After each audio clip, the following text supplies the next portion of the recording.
Get ready to do life and business on your terms and truly live your big ticket life.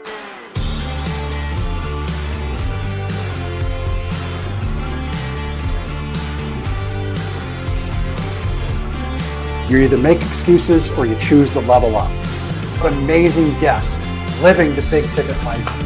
Woo! Woo! Brandon Brittingham. Appreciate you having me here today, man. It's that kind of discernment, that kind of focus, that kind of forward thinking that's so important if you're going to succeed in business today. Jeff and I are like friends. We're real friends. We are like And so you unlock fortune and freedom without all the stress that normally comes along with it. It all comes down to your why. Your business, why are you doing it? How is it going to change the world and what's it going to do for your family? I want you to celebrate your success. Talk about the struggle, but I promise you, the story is in your struggle. They'll never be able to say that about me because people only see me working hard in anything that I'm doing whenever they see me. Focus on your success and the success of those around you. But being that constant in your community, good or bad, whether things are great in the community, bad in the community, who's steady? Unapologetically do business and life on your terms and truly live your big ticket life. What amazing guests living the big ticket life. And we discuss how they do it and the big ticket methods they use. The things that make your life successful so you do life and business on your terms. In and of itself, the only limitations that we really have on ourselves is the ones that we allow to be put on ourselves. And most people don't look at it in that perspective. There's nothing wrong with being humble, but there's also nothing wrong with stepping into your superpower and letting people know who you are.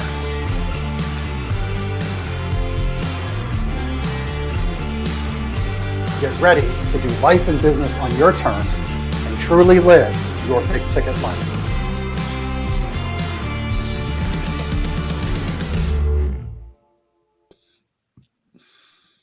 All right. Welcome to the show, Ross Stockdale. Yeah, man. Flexing on life. Ross is a guy, I really feel Ross is somebody living the big ticket life because the reality is Ross recently left the equity group that he was a part of, amicably, just different paths. One of those things that made the path happen, that made the split in the path happen was congratulations, Ross, and your fiance on the birth of your baby girl. Proud dad moment, girl dad moment, I guess, right? I would say that there's no more spiritual place in the world than a delivery room of your first child.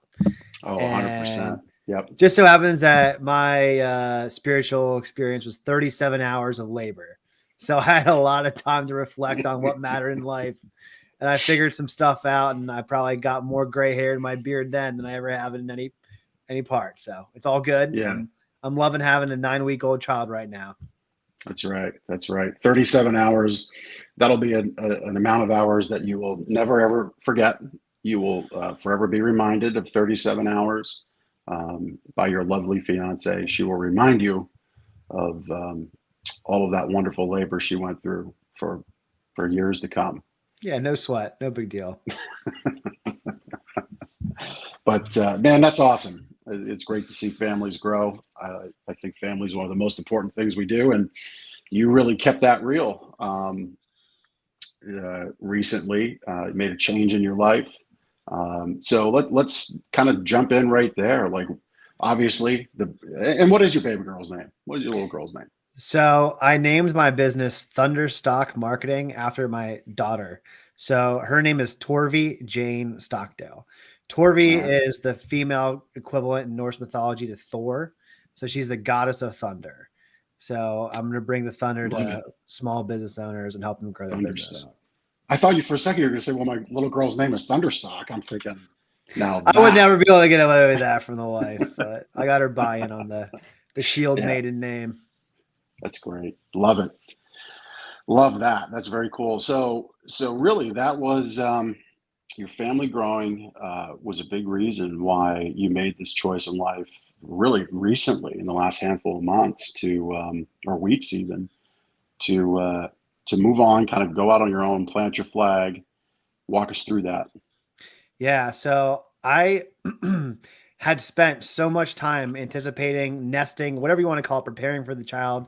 I want everything to be perfect in my business. I want everything to be perfect in the delivery. I just plan. I'm kind of wired to, if I'm awake, I want to be doing something towards productive achievement. So at that time, I implement EOS in the business, entrepreneurial operating system. So my rocks were really about, how do I plan an exit for paternity? Well, guess what? Life's messy. It doesn't always happen according to plan. So you need to pivot and have a game plan and audibles. So we had, every business has their struggles and their things that come up. And what was happening was I was working more and more and more while I was trying to work less and less. And I'm in the hospital on conference calls and I just can't step away. And I'm like looking at the world's most precious gift, which is your firstborn child. And I'm kind of like, I'm there, but I also mentally am not. And I'm checking my phone. And at that moment, I'm like, man, there are people out there that are running a business and they are running a family. And it's like, they're just loving it. I'm like, I just kept thinking about, like, I'm not loving, like, I was so stressed and just over the top through, like, just full of steam. And it was revolving on I feel like I had to give more and more to the business. Started it 3 years ago, September 2019, zero. It was just an idea. And we acquired upwards of 7 companies within, well, it took a year and a half, but then after that year and a half, we got 7 more. So we really just, it grew. I mean, I'm an entrepreneurial operator and I love that part of my life. But while I'm in the hospital, I'm realizing, oh man, this thing got so big and there's so many moving pieces and parts to it. Like, what's my why? So I had to reevaluate what my why was. And it was very obvious to me as my daughter. And I thought, the only person I care about their judgment really, really, really bad is going to be her. And if she doesn't really know me because I'm not around as much, I'm traveling all the time, I'm not being able to be home. If I get home, after she's in bed, all these thoughts are what's swimming in my mind. And I'm like, Right. I started this business 3 years ago as a marketing consultant. That's why I was brought in. I was a small business entrepreneurial marketing consultant that helped grow startups. Now it's not a startup, it's a $10 million enterprise. And right. I'm like, to a lot of people, that's what they want to do. They want to work in these medium to big businesses and try and get IPOs and try and, do all these mixers with lawyers and bankers. I like working with the owner. I like helping that person's family meet their life goals and their vision. So I thought all that in the hospital, and I looked at my baby and I'm like, hey, if I can't do this every night holding you, then I'm doing the wrong thing. So that was my, come to realization. And it's really, I would credit that transformative experience of having a child with a lot of growth, I would say. Personally, professionally, spiritually, all the above. Yeah, I love it. I mean, you touched on a lot of things there. I want to talk about 2 of them. Hard work hard work, because the name of the show is doing the hard work, right? The power of hard work. You touched on EOS, so we'll talk about that. But you also touched on a number like the equity group gets to a $10 million number, which is a number that a real small fraction of small businesses actually ever get to. Some people hearing this might be like, wow, $10 million, that's 5 times, double my biggest dream I could have for revenue in my business, right? You might be thinking that. And the reality is, I think what you realized is you built something that you thought you really wanted, but when you get to you kind of get to the goal line or you get to a milestone, you realize, oh, wow, this is absolutely the opposite of what I wanted. And I think if we dovetail that moment of like, wow, we've got a big business, this requires so much, but it's not what I want. I think if we dovetail that back to EOS, people would maybe realize when they really do that hard work, when they really lay it out, they are able to now kind of see the business it's becoming and all that it's going to take to continually manage it and run it. So talk about that hard work of what a business owner needs to do through the lens of entrepreneur operating system, EOS. Talk about the work required there. And then let's turn into talk into sorry, hard time finding my words today. Okay. Let's then discuss that foundation that leads a business owner to like a first big event. All right, so let's first talk about the work behind setting up a business around EOS as you've experienced it. Mm-hmm. Yeah, no, absolutely. EOS was the first real experience I had with leadership and management training. I was on the operations leadership management staff of a relatively large marketing agency locally. And it was my first, I went from basically being, I was a cage fighter, then a marketing consultant, then an account executive salesperson, and then running the recurring revenue of a business within 1 year. So when I look at growth and hard work, it's a fast journey.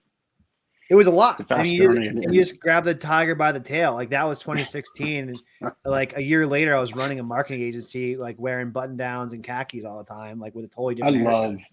I love our producer, Chris from Cast Ahead. Fantastic live podcast show production. Brings up a great photo. If you're listening to this on audio, you've got to check out the video. Ross, I'm sorry to interrupt you, but you're good, man. Man, I needed this picture more than you know. It's been a frustrating morning. What a great thing. I mean, Ross, you laid out a genesis, cage fighter to this, to that, to running a business. And all I can think of is you get to that end of that first year, and I'm thinking, yeah, the only thing you can't do at the end of that journey is punch someone in the face. And then this picture comes up.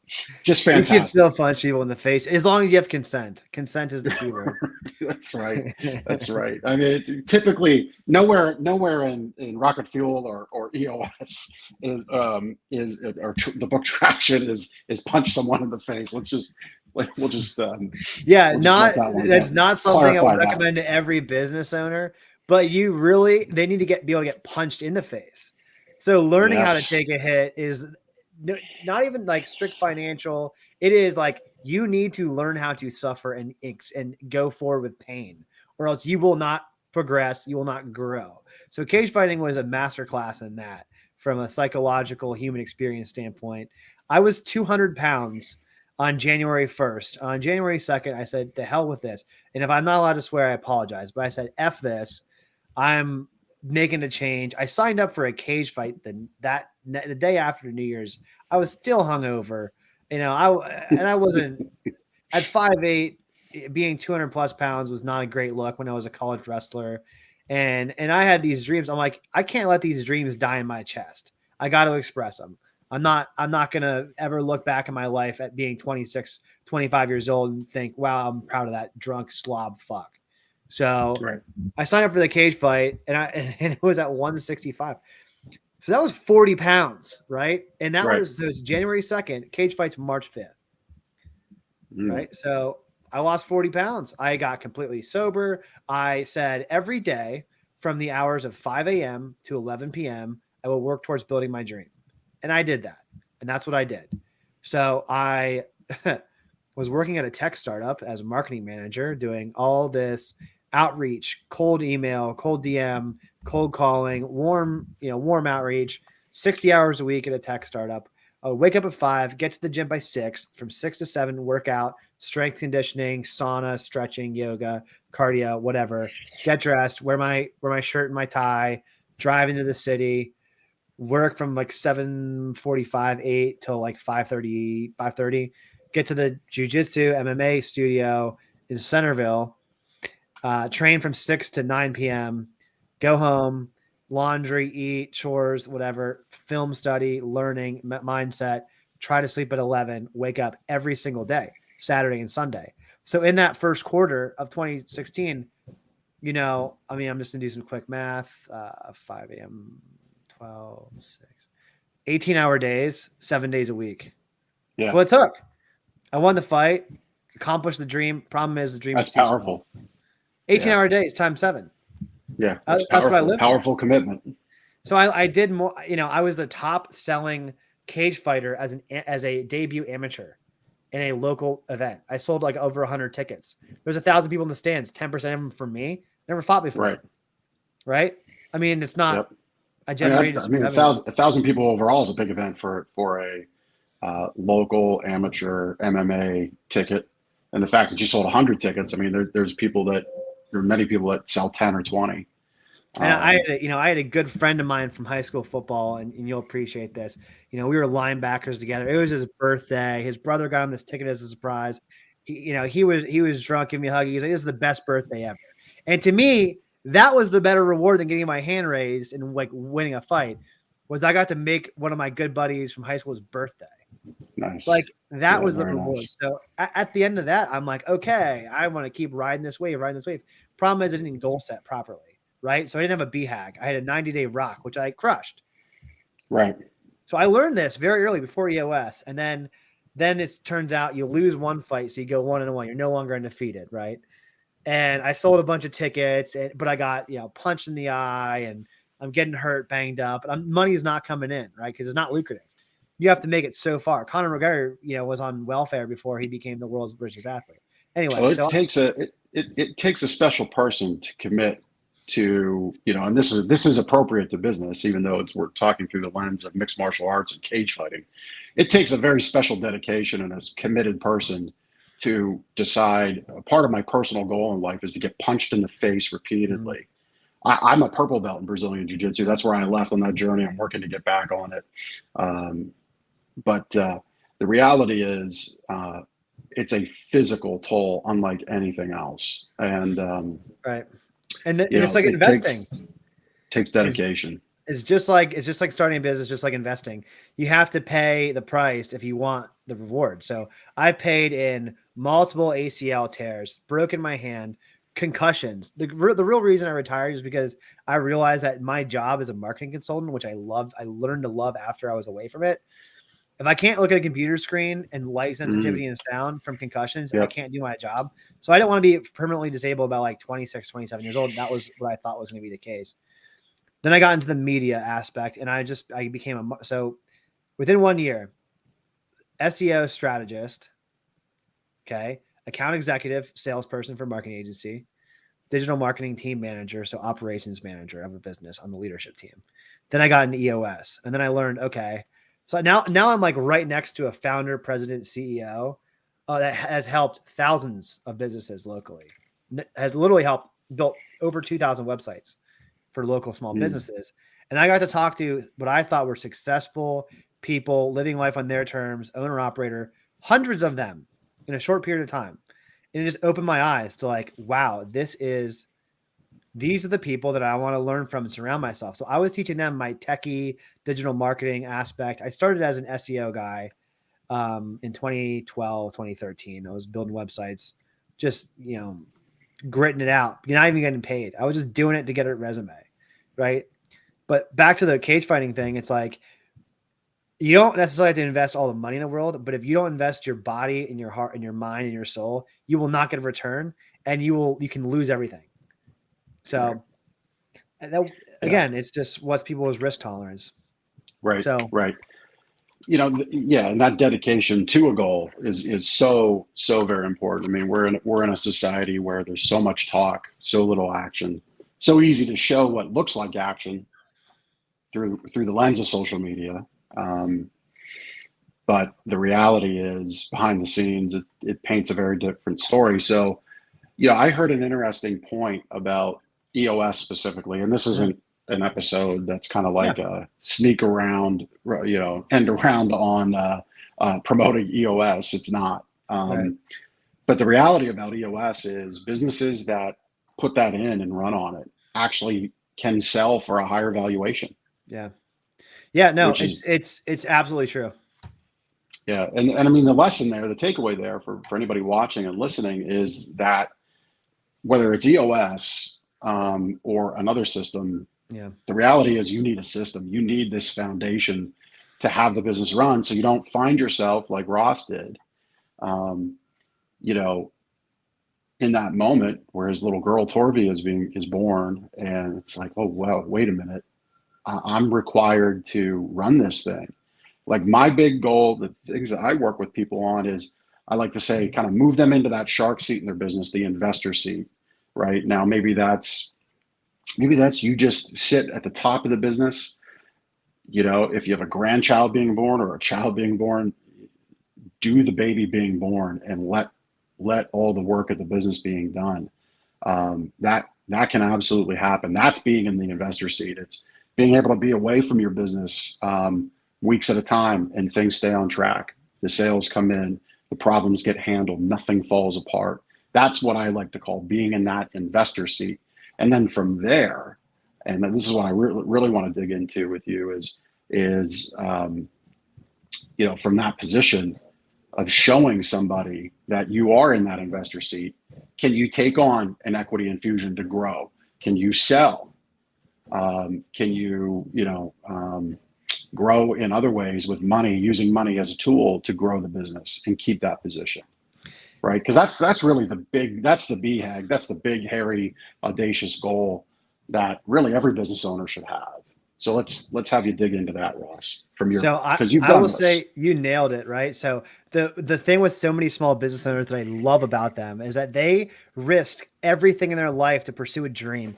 And that dream was doing what they're really good at, whether that's inventing products, whether that's teaching guitar, whether that's designing something, whatever it is, they're really good at that thing. Working in your business is the opposite of working on your business.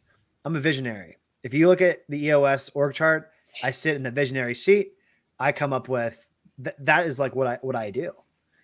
I don't work in the business. But if people don't understand that there is a first person and a third person narrative about every business, and all the financiers, the banks, the lawyers, they read the third person written documents.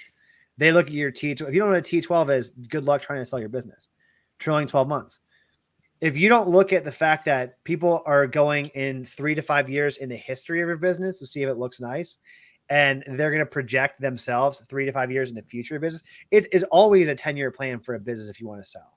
But most people can't just wake up one morning and say, all of a sudden I'm going to sell a business, because if you shoot from the hip, you're going to be a bullet shield in the metaphor for equities, hedge fund, VC, those three vehicles. Like it's math. But people treat business like it's art. And that's why you need EOS. It's a system. Right. You're following the playbook. You can't just be a quarterback and say, we don't have a play, we're going to wing it. Bullshit. Yep. Well, I've got the good friend and I would say, mentor. He's on the show. He's Brandon Brittingham. He kind of wraps up my intro. He's the one that shared about EOS. Businesses that run on EOS can certainly achieve higher valuations for equity infusions or sales, et cetera. But you said something that hit me between the eyes. You need to understand, are you the visionary? Are you the integrator? Who are you in your business? And then where do you sit on the organization chart? Because you can't fight it, right? Like being a visionary is being artistic. Yeah. It is creativity.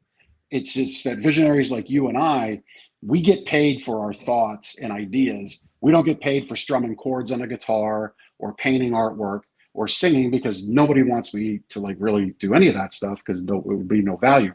But the ideas, the passion, the goal, the vision has value.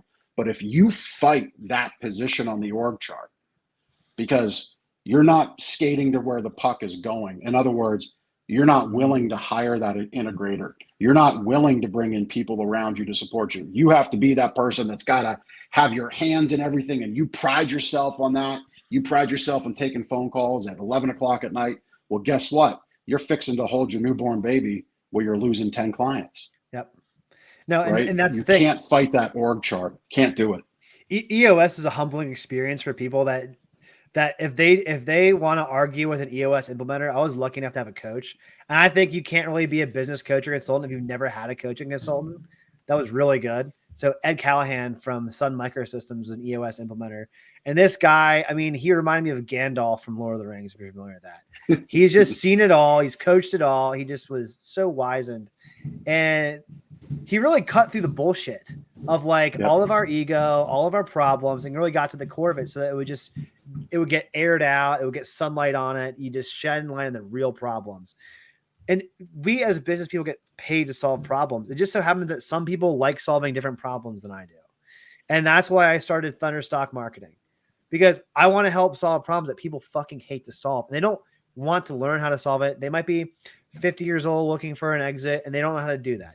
They might be 60 years old and spent their entire life building a project, but guess what? The project's built. They only have a 10% fulfillment rate on their housing complex, they need tenants to find out about it right now. So what I like to do is I'm going to rewind. When you look at experience, if someone does the same job, they're a commercial painter and they're painting walls, they're painting doors, same thing for 20 years, it's 1 year times 20. I have already in 10 years of my career had so many different jobs and functions that, yeah, I've had 10 years, but I feel like I've had 30 years of experience. Right.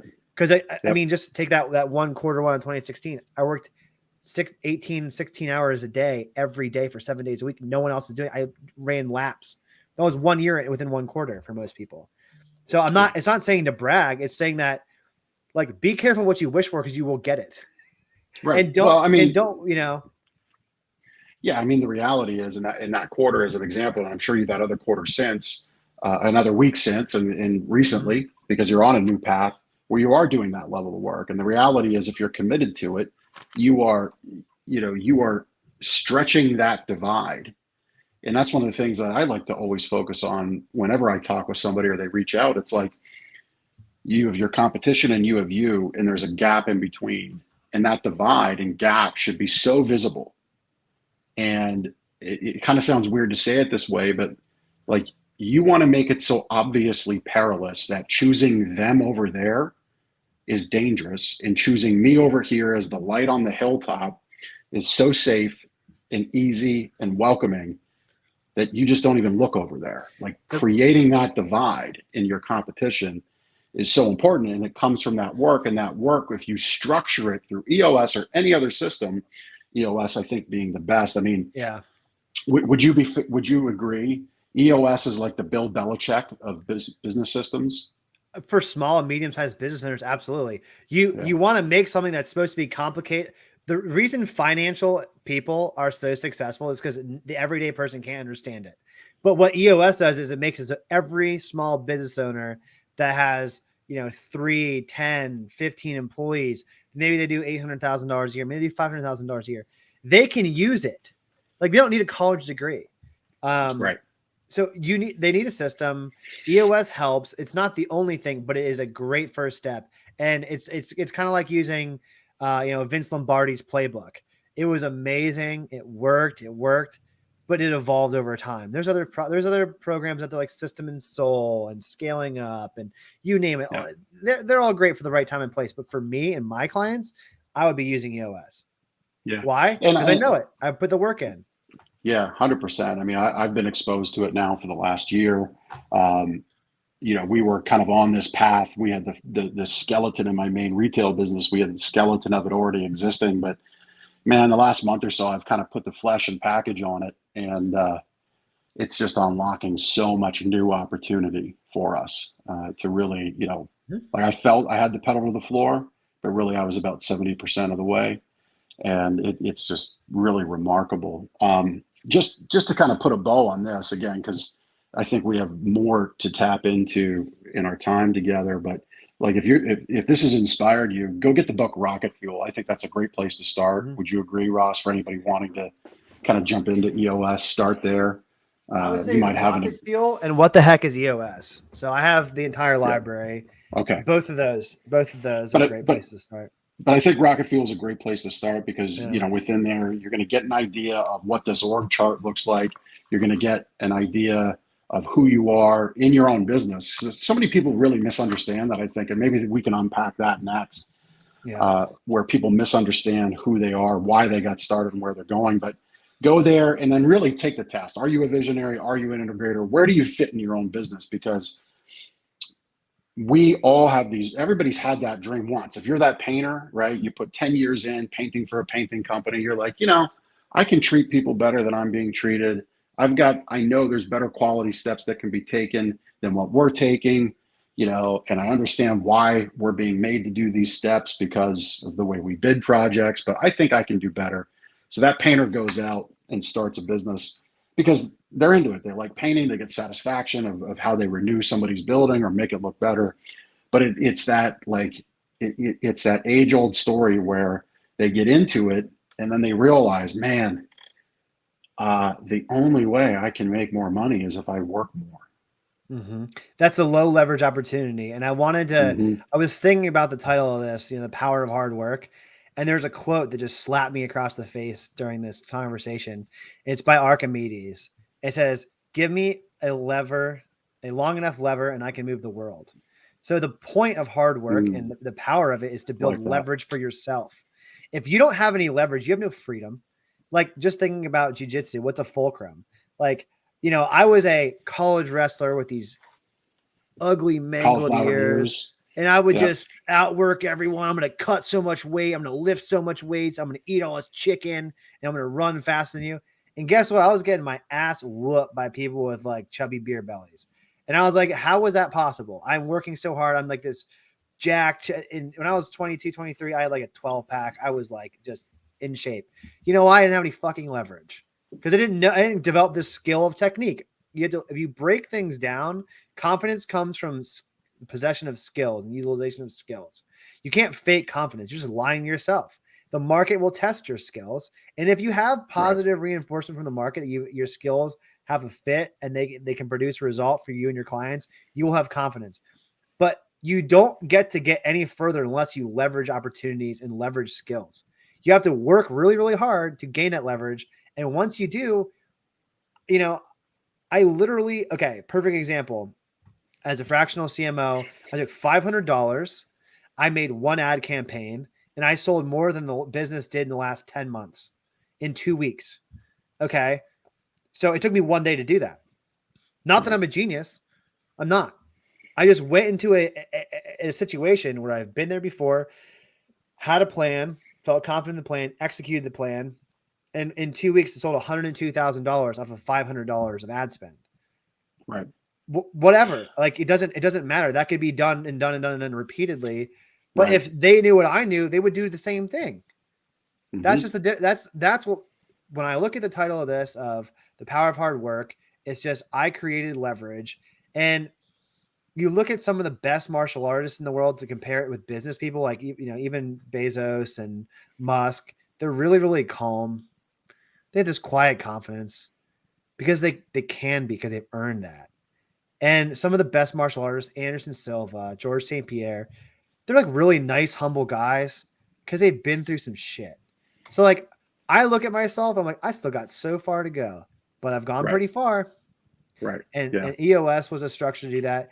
And I think when it comes to, earlier you mentioned about how businesses can wrap up and sell and reach their BHAG goal. What they should do is talk to a business coach to figure out what is their goal. So I think there's some businesses that exist as a lifestyle business. So like for me, I went from an impact business, which if I would have poured everything into it in 5 or 10 years, it could have been way big money, more than I could have done right now. And I would have had to make that my number one priority. The business needs come before mine. Right. That's how you can become rich. Lifestyle is my needs come before the business. And I can raise my family. I can go and spend time with my kid. I can work on my hobbies, do jiu-jitsu, work out. And maybe I work 30 hours a week, 40 hours a week. It makes enough money to support my lifestyle. But you can't have it. I won't say you can't. It's highly unlikely you can do both. Right. Well, I would challenge into that and say, when you've maximized leverage the way that you did off of that ad example, right? And it wasn't about spending $500. Mm-hmm. It wasn't even about spending that $500 in the right media, because you did that, you put it in the right market where that market looks at that media, and you had the right message, right? A marketing lesson 101, market, message, media match. It wasn't even all that. It was about understanding and having leverage of, oh, I've seen this before. I've been here before. And you were able to take that depth of experience from all these other things leading up to that point in time and say, there's the answer. There's what we need to try. And I bet you it's going to work. Mm-hmm. And $102,000 later, it works. And this is where I think so many business owners, like, they don't expand that toolbox because they've put themselves in this corner where it's the only toolbox that they can use, open, and it's the only toolbox in reach. They if every problem, if you only have a hammer, every problem is a nail. Yeah, man. Yep. right? 100%. Yep. It's like, dude, what happens if you get some more tools in your belt? Now you went from being an HVAC guy, then you learn plumbing. You learn plumbing, now you know electric. Now you know how to do carpentry and framing. You can build an entire house. I have a friend that literally is building a village. I'm like, how'd Right. you do it? He goes, well, when I was a kid, I used to lay bricks. You want to hear the whole story? And I'm like, no, I don't have time. But you just go through and you get this trimming and stacking. Like, what skills do you want? You go out and learn them. I think that you can be okay at a skill if you put in 40 hours. Like if you spend one entire week, you can have a conversation about that skill and you'll learn enough to be not a novice. But no one goes and jumps into doing that first 40 hours because EOS, I'm going to guess having a coach for a year is like $60K investment. I don't know. I'm just guessing.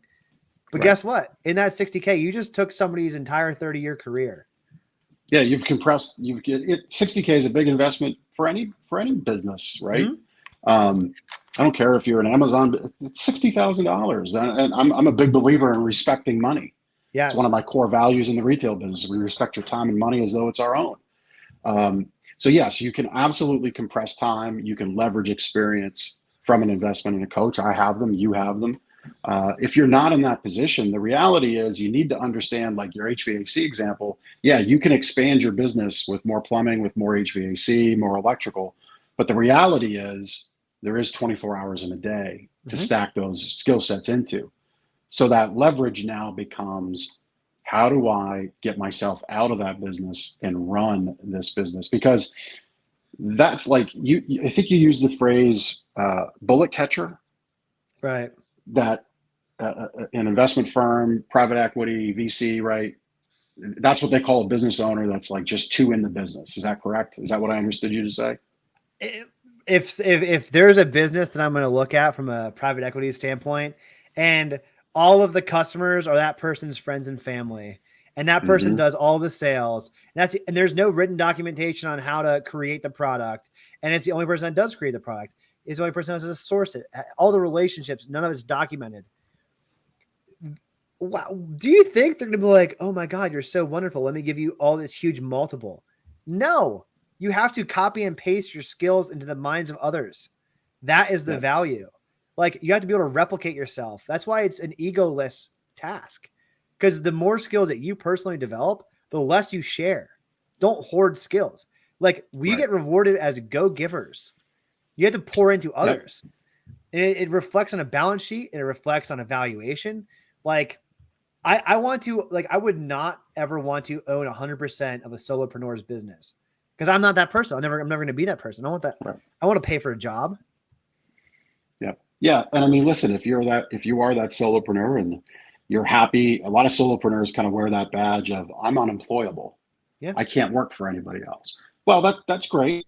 And, you know, if you want to be the chief everything officer and, you know, put 400 grand on the top revenue line and drop $150 in your checking account at the end of the year. Yep. Hey, more power to you, man. I am happy for your success. I'm happy that that's what you want. But I think so many people realize, especially in the time we're in now, $150,000, 200 grand's a lot less money than it was 20 years ago. And a lot of things are changing, and the power of people, when you pour into them in the right way and you listen to them and align them in the right way, is astounding. And the power of information and technology is astounding, where you can leverage yourself so much more. 2 examples I want to talk about mine, and then through this, you know, not solopreneur, but through that, you said most firms aren't interested in a business where every customer is the owner's friend. So in my business, we were recently looking to add a person. We solved the problem by bringing in everybody around us. I want to correct. I may have misspoken. I want to clarify that point before we. If the customer acquisition and retention strategy isn't something that's documentable, systemized, and repeatable, so like they can be friends, but like if you can't bring in a new sales executive or account manager to come in and also service the client, that's. I just want to clear that up. Yeah, no, 100% spot on. So just, you know, in my retail business example, so we were looking to bring on a third person, relieve some pressure in the delivery crew and the warehouse and the receiving aspect of things. Basically, through talking it out, bringing in the people most affected, our delivery team and our sales team in the store, we ended up coming to a point where we didn't have to hire that third person, so saved expense to the company. But we're able to relieve a pressure valve on the sales team by having somebody back at the store 1 day a week. That other day, the other person is off every other week, so we rotate that person out. We're happy, delivery team's happy, sales staff is happy, and we did that all by really asking the question, what is the most important problem we would need to solve by hiring this person? What would be the biggest benefit? And just talking that out and not having the ego that, oh, because we're the business owners, it has to be our way. Because I was just so uncomfortable with that, because ultimately I knew if we brought them on, when I make a commitment to somebody, I want to be able to support it 100%. Mm-hmm. And I just had a feeling we may feel not good about bringing this person on down the road from a financial aspect of things, because it's all operating expense. This is not a position that generates revenue. This solution did. To the point of the personality thing, a great example, if you look at personality in business, and yet a business that's scaled and grown, if you look at gallery furniture, this is Mattress Mac, right? This is the guy that bets 2 weeks before the Super Bowl, picks a winner, and says, if you buy $5,000 of furniture and 2 weeks before the Super Bowl, your team wins, you get it all for free. He's a professional look him up. He's done this 6 or 7 times. He does it with baseball. He did it with the Kentucky Derby. He's done it with the Super Bowl a couple times. Jim McIngvale, I've had personal conversations with him. Great guy in the industry. Very philanthropic. He's down there in Houston, Texas, where they always get hurricanes. So he's got a mobile response like MRAP vehicle that will drive into a hurricane if need be for his community. I mean, that's really cool. I'm a big believer in giving back to the community who supports you. But to the point of keeping your personality, and this is an example of where you can have a big business and still be personable. He puts out there, text me, here's my number. He puts what his cell phone number is out there. Now, the back end system is, and this is where I said technology could be leveraged, that back end system goes to his team. His team's likely been coached on the personality of Mattress Mac, the personality of how he would answer a question, and all of that. You feel like you're communicating with Jim McIngvale, Mattress Mac, one-on-one. Masterclass right there. It's fantastic. Yeah. So anybody in business, not just that industry, needs like personality in business is important. Look at Musk right now. Like, there is a certain amount of valuation on the books, whether anybody wants to admit it or not. That's Elon Musk. Of course. Just like there's a certain amount of valuation on Amazon. He does no advertising because it's his personal brand. Right. He doesn't have to advertise. Right. His personal brand is stronger. They don't even need to know what, like, it doesn't matter what business. He could start a hot dog stand next. It's going to be the best hot dog stand in the world. Yep. There's no shit about hot dogs. It's just Elon Musk. Right. So yeah, I mean, I guess to put a bow on this little left turn we took is you can absolutely keep the personality in your business, but if that work underneath it, the systems and foundation underneath it, support that personality. Where you said, can a salesperson come in behind you as the leader and still do what you do? That's the answer you got to give yourself. Yeah. Right. Yeah. Do you want to replace yourself from working in your business to working on your business? And I think that if it boils down to, Jeff, if you said, oh, what's the number one thing someone has to do if they want to get ready to sell their business, make the decision that it's going to take 12 months to get ready to sell. It's not going to take 60 days for a close. You're going to have to have everything prepared. Are you ready as a business owner to have your CPA, your tax guy, your accountant to hand over all the due diligence paperwork that needs to be done? Can you do all of your liabilities? Do you know all your payables? Do you have all of your T12, your last 5 years tax return? What's your inventory list? Is there any outstanding debt? Blah, blah, blah, blah. It goes on and on. Due diligence checklist. If you can't even do that, you can't sell a business. And then guess what? There's going to be back and forth negotiations. There's going to be interviews of your staff. There's going to be people doing market research. There's going to be people being there several times, talking to banks. Like, they have to find the financing. There's a lot of steps, but this first step is decide. That's it. That's really it. Yep. It's goal Yep. setting. Decide and then work backwards from that 12 months Yep. into all of those things. The other thing that I would add into that would be, well, two things I would add into what you shared about selling or taking that big equity or cash event. One would be understand that someone gets to name the price, someone gets to name the terms. Yes. If you're not getting to name either of those, you lost.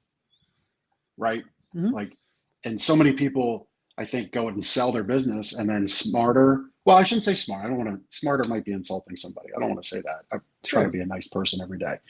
But people with more experience, right? That's a better way to say it. No, okay, hey, Jeff, you said your business is worth 10 million.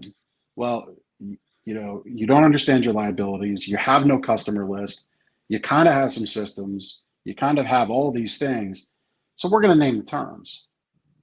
And then it's those terms that ultimately whittle down your price to where maybe that wasn't a good thing. I mean, this is how people, like Joan Rivers, if you study her career, she's somebody that did a lot of work, hard work. At one point in her career, she didn't even own the right to use her own name. Oh, if she I was said, a "Hi, college I'm Joan wrestler." Rivers," if she said, "Hi, I'm Joan Rivers" on the Tonight Show, she was liable because she used her own name. I mean, how many millions, if not billions of dollars did NCAA athletes generate for their universities just a few years ago with getting nothing? Reggie Bush, where's his Heisman Trophy? Oh, he received a little bit of gratuity for his excellent work, for all the value he added. Like, if you don't understand who owns what on the back end, you have to understand that. Yeah. So the name the price, name the terms was the one thing I wanted to touch on. The other one is going over your liabilities, your insurances, your payables, your receivables, all the tax documents, et cetera.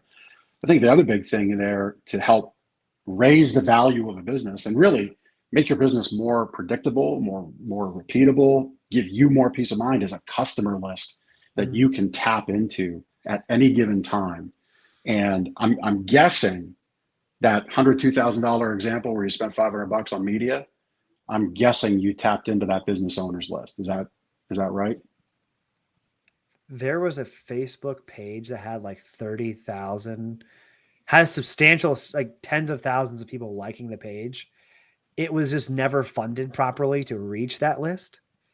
Okay. And I just needed to put enough money in to reach the whole list and say, here's the offer, the entire list. Yeah. That's it. It's just simple math. Yeah.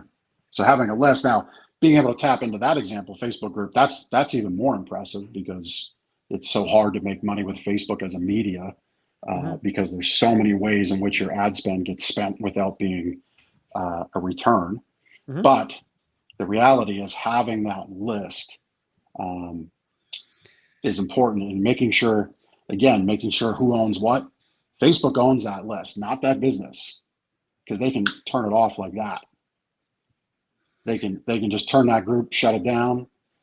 They could say you violated something that you didn't even know existed. They can throttle it, all kinds of things. Algorithm changes it. So always as a business owner, make sure you're not building your house on, a sandy beach, right? You gotta own, make sure like NCAA wrestlers, make sure you own your name, make sure you own your work, own your list, put it in your own email database, your own CRM, move everybody from, and then back it up because that could get turned off. It's like this, Jeff. There's this example. If I give you a bar of gold, what would make me appealing to buy into the business of that bar of gold, that valuable asset, is if you know where to get more bars of gold, you have a repeatable process to obtain that, or you know how to take that bar of gold and make Rolexes with it. So it's either ingenuity or predictability for scale, right? Yeah. Those are there's other stuff that goes into valuations, right? But from a very easy to understand, like, so when we do forced appreciation in private equity, why they would want to, ask yourself and put yourself in their shoes. Why would they want to buy me? Oh, okay. Well, they can either reduce all this debt and then just like, short-term do the profit, grow it this way or sell it off. That's the scaling gold bars. Or they could instill some technology to simplify everything and scale it up through ingenuity. And I always like the second one. I always like the second one because, like you said, you only have 24 hours in a day.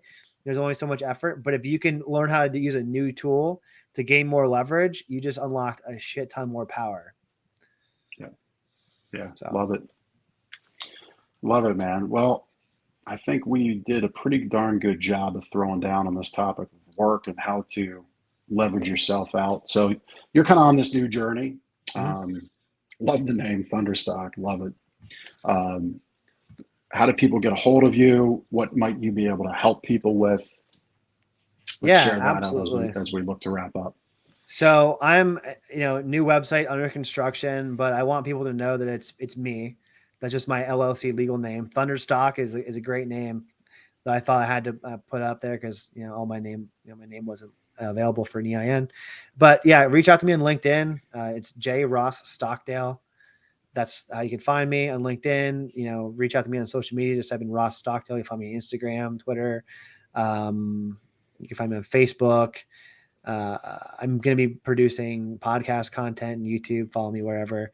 Just reach out to me. I'm sure you can find my email. My email is j.ross.stockdale@gmail.com. Always open to get solicitation there. Find my cell phone somewhere. If you want to text me, call me, whatever. How I can help you is I can bring C-level experience to your business for a fraction of the cost. Why? Because that you're who I want to serve. If you're a small business owner that maybe had a bad taste in their mouth from a marketing agency, or maybe they just don't like marketing and they just want to focus on what they're doing, or they have these questions about private equity or real estate or sales or marketing, whatever. You need a business coach, someone to bounce ideas off of and give you a plan, and I can help you implement the plan. Reach out to me. You're who I want to serve. Doesn't have to be local. It's more who I work with than what I do. Those are how I can help you. But if you're the right guy that wants someone that was a cage fighter that's going to go and fight for your company and be real gritty and figure out, cut the bullshit, and here's what you should do, instead of the traditional, hey, I have this silver bullet that's going to work for everybody. Just give me $500 a month and I'll make this great ad. Cookie cutter is the opposite of what I want to do. I think that there's a huge market demand for vulnerability, personability, one-on-one connections between business owners, and I want to provide that for you guys. Yeah, love it, man. Well, I've appreciated getting to know you here. We had opportunity a couple of weeks back to spend, I think, 3 hours over some omelets at breakfast. So, man, I love everything you're doing. I love the commitment to your purpose in life, which that being your family. Congratulations again on your growing family. And man, this has been fun having you on the show. Really enjoyed it. So thanks for taking that time to share with my listeners, my watchers, all your expertise, man. It's really great. Really appreciate you. Thank you, Jeff, and I appreciate you. And see you on the battlefield, as they say. That's right. All right, we'll see you next week. Take care. See you, man. Take care. Thank you so much for taking the time to listen to this episode of The Big Ticket Life. You've heard from another amazing guest living their own big ticket life, and now it's time to live yours. First, I'd love for you to take me up on my free gift to you. Claim your gift at gift.thebigticketlife.live. That's gift.thebigticketlife.live. See, all your life you've been told what is and what isn't possible by the loudest voices from the cheapest seats. It's time to finally do life and business on your terms. Sure, you've heard similar things, but without clarity on what can be done, it's easy to have your customers, employees, maybe even partners, and your spouse keep you from truly living a big ticket life. My big ticket methods shift you into that investor seat in your business, away from commodity and away from competition, into a market of one, so you can finally live your own big ticket life. So my gift to you is for you to book your discovery call today, where we'll uncover first the Chivo behaviors, those chief everything officer behaviors that hold you back, and why moving into the investor seat in your own business is critical. 2, we'll uncover the premium position that's up for grabs right now in your market that you're missing out on. And 3, which big ticket methodologies are just waiting to be dropped into your business to explode your sales and profits. So again, thanks for listening to this episode. I'd love for you to take action right now. Accept this gift. Book your call. Go to gift.thebigticketlife.live. Again, that's gift.thebigticketlife.live.